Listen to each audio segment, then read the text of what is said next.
जो ये हमारा नेक्स्ट टॉपिक था, इसमें हम किसकी बात कर रहे थे? इंडिया और मलेशिया की। ठीक है, अभी रिसेंटली क्या हुआ था कि जो हमारे प्राइम मिनिस्टर हैं वो कहाँ विजिट किया उन्होंने? मलेशिया में, कोलालमपुर में। वहां जाकर हम दोनों ने एक क्या किया है, इनिशिएटिव आप कह सकते हो कि एग्रीमेंट साइन किया, जिसको आप क्या कहते हो? इम्पैक्ट के नाम से जानते हो। Now what is the full form of impact? It is India Malaysia partnership for advancing collective transformation. So basically आपको पता है कि इंडिया और जो मलेशिया है उनके बीच में ना थोड़ा सा रिफ्ट क्रिएट हो गया था ड्यूरिंग द 23-24 वाला जो हमारा पीरियड था, बिकॉज वहाँ पे थोड़े एंटी इंडियंस जो सेंटिमेंट्स थे वो डेवलप हो गए थे, right, because of the certain communities and everything.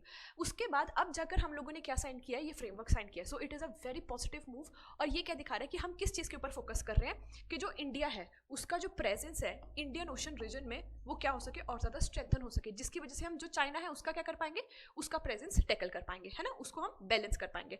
So basically ये जो इम्पैक्ट फ्रेमवर्क है, अगर आप देखोगे इसमें क्या है, हम चाहते हैं कि एक ऐसी पार्टनरशिप हो जिसमें दोनों कंट्रीज का कलेक्टिव क्या हो? एक ट्रांसफॉर्मेशन हो।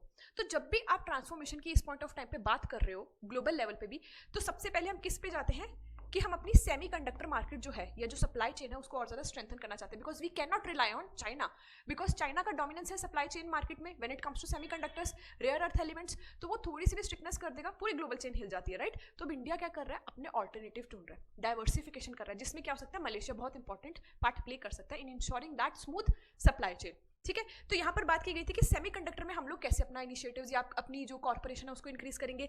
फिर यहाँ पर बात की गई थी, आप सोच सकते हो कि जो इकोनॉमिक ट्रांसफॉर्मेशन है, सो जैसे इंडिया की 100 आईटी कंपनीज अब क्या करेंगी? मलेशिया में जाकर अपने ऑफिसेस खोल सकती हैं, इस चीज पे बात हुई थी। दूसरा, इंडिया का एक बहुत फेमस इनिशिएटिव है, दैट इज यूपीआई।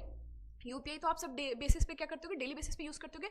हम अब यूपीआई को कहाँ एक्सपेंड करने की बात कर रहे हैं? मलेशिया में। इसके साथ साथ हमने ये ट्राई किया कि अब जो हमारे बीच में बायलेटरल ट्रेड होंगे, बायलेटरल ट्रेड क्या होते हैं? जो दो कंट्रीज के बीच में होते हैं, ठीक है, उसको हम किस में करेंगे? अपनी लोकल करेंसी में करेंगे। और ये स्टेप किस टुवर्ड्स है? ये स्टेप है डी डॉलराइजेशन की तरफ। हम चाहते हैं कि डॉलर के ऊपर भी हम डिपेंडेंस ना रहे। एक हम ये इनिशिएटिव ब्रिक्स के साथ चला रहे हैं, और उसके अलावा अब हम बायलेटरली भी क्या कर रहे हैं?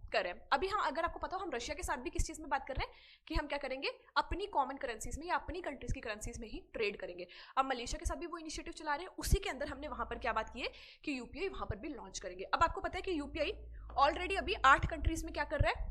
एग्जिस्ट कर रहा है, राइट। हम यूपीआई अभी 8 कंट्रीज में चला सकते हैं। तो आप मुझे कमेंट सेक्शन में लिख के बताओगे वो 8 कंट्रीज कौन सी हैं जिनमें हम यूपीआई अभी भी, हमारी जो सर्विसेज है वो अभी के टाइम पर चल रही हैं। ठीक है, ऑलरेडी एक्सेप्टेड है वहां पर ये मोड ऑफ पेमेंट।